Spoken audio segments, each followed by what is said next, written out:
இன்னைக்கு அதிமுக ஆட்சியில் இன்னைக்கு பாத்தீங்கன்னா டெல்டா நிறுவனம் அதிமுக ஆட்சி வந்தது, டாடா நிறுவனம் வந்தது, ஓலா வந்தது, எத்தர் வந்தது, சிம்பிள் வந்தது. எவ்வளவு நிறுவனங்கள் அதிமுக ஆட்சியில் வந்து பல லட்சம் பேருக்கு வேலை வாய்ப்பு உருவாக்கி தந்த அரசாங்கம் அதிமுக அரசாங்கம். இதே புரட்சி தலைவர் அம்மா அவர்கள் முதலாக தமிழ்நாட்டிலே 2015ஆம் ஆண்டு உலக முதலீட்டாளர் மாநாட்டை சென்னையில் நடத்தினார்கள். படித்த இளைஞர்களுக்கு வேலைவாய்ப்பு கிடைக்க வேண்டும் என்ற அடிப்படையில் இந்த தொழில் முதலீட்டை நடத்தப்பட்டது. சுமார் 2,42,000 கோடி தொழில் முதலீட்டு ஈர்க்கப்பட்டு 98 புரிந்துணர்வு ஒப்பந்தங்கள் போடப்பட்டு இன்றைக்கு பெரும்பாலான புரிந்துணர்வு ஒப்பந்தங்கள் செயல்பாட்டுக்கு வந்திருக்குது. அதனாலதான் இளைஞருக்கு வேலை கிடைச்சிருக்குது. அம்மா வழியிலே வந்து அம்மாவுடைய அரசாங்கம் 2019 ஜனவரி மாசம் சென்னையில் தொழில் முதலீட்டாளர் மாநாட்டை நடத்தணும்.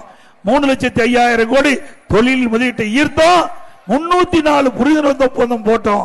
அதன் மூலமா பல லட்சம் பேருக்கு வேலை கிடைச்சது. அந்த தொழிற்சாலைகள் எல்லாம் இன்றைக்கு பெரும்பாலான தொழிற்சாலை பயன்பாட்டுக்கு வந்திருக்குது. சில தொழிற்சாலைகள் கட்டப்பட்டு வருகிறது. இது அதிமுக ஆட்சியில் இருக்கும் போது கொண்டு வரப்பட்ட செயல்பாடுகள்.